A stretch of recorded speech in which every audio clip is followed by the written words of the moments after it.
Big semifinal coming up today or later on tonight as Argentina and Canada facing off. Argentina basically have their lineup, and there's some things that need to be talked about before we delve into a lot of things. Who and why? Who is going to be playing, and why are they going to be playing? And first and foremost, backline of four. Obviously, Dibu Martinez will be in goal. It'll be Molina with Cuti Romero, as well as Lisandro Martinez. On the left, it'll be Nico Tagliafico. It'll be interesting because the main matchup, the main issue here is, and Argentina have dealt with this type of situation before. To give you an idea of what Argentina have dealt with a team that transitions and plays wide, or their wide players are exceptional, although no Buchanan for Canada, obviously.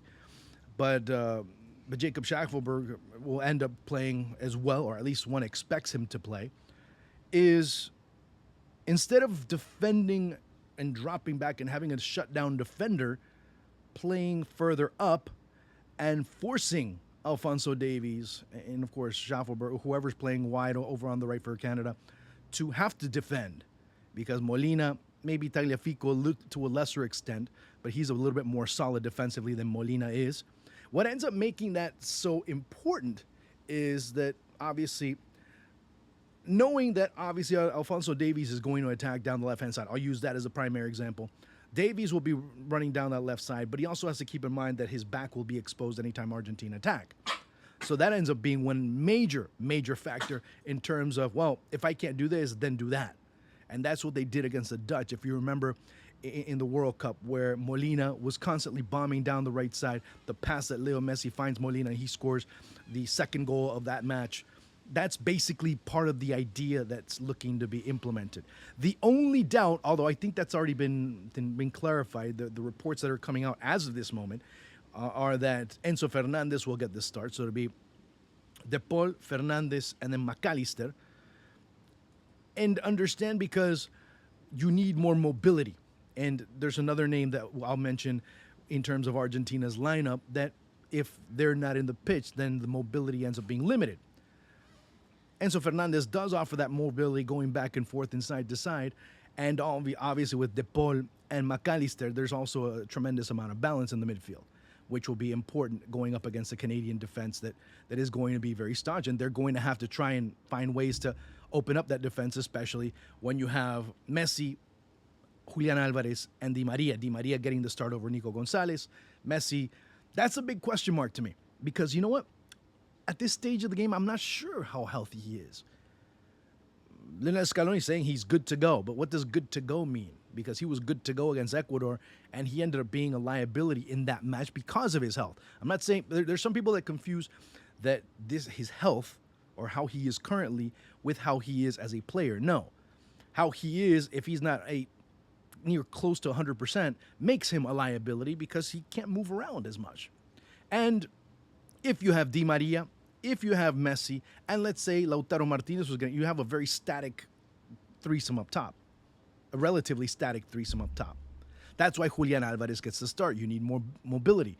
You need players that can move around, that can shift into spaces, that can drop back and join that. If it ends up being a virtual 4-4-2 or 4-3-3, things of those, where they end up occupying different areas, thus keeping the defense kind of in flux. So that's where this Argentina side ends up being a vital, or looking at this game in a very important manner. Now, the big question in all of this as well, coming from a Canadian standpoint, is Jesse Marsch was very adamant about how they were going to defend Messi differently. How are they going to defend Messi? That's the question. Are they going to mark him with two? Are they going to need to mark him with two? Is it going to be a personal mark? Does that end up making it a virtual 10v10 maybe? I don't know. That's a big question, and it's also a big gamble. Because at this stage, if you talk to me about Argentina a few years ago, maybe I'd say, yeah, maybe that's not a bad idea, because Messi gets the ball and nobody knows what to do. Or when the other players get the ball and Messi ends up getting it and he ends up getting taken out of the picture, then Argentina become limited. But this team knows how to play with him and without him. So what do you do? Who ends up being that player? Who ends up being the one that makes the difference? Maybe it's Enzo Fernandez on this evening. I don't know. Maybe it's Julian Alvarez. I don't know. Maybe it's Angel Di Maria, especially down that left side. It'll be interesting to see how he's also able to take on defenders over in that sector of the pitch. So there's a lot of things to be looking at in this match going into it that are going to make this encounter so compelling. Especially a Canada team, yeah, they're confident. They are improved. Their headspace is much improved, and they have complicated teams. Let's not mix things up. They're a team that have complicated things. They're a team that have made things very difficult for the opposition. Have they scored a bunch of goals? No, they haven't. As a matter of fact, they've only scored 2. So does that make them a threat against Argentina? To a certain extent. Because if Alphonso Davies, if Jonathan David is on his game, yeah, it could be a very difficult night for Argentina. But then if Argentina slow the game down and don't allow the transition, and Canada have to slow down their game and don't have the opportunity to transition, then maybe it ends up being a little bit more one-sided than one would think. Because Argentina at times do have to slow the game down in order to be able to neutralize and possess and move it around and make sure that the defense offers that little bit of space where eventually you saw it with the second goal with Argentina scoring against Canada.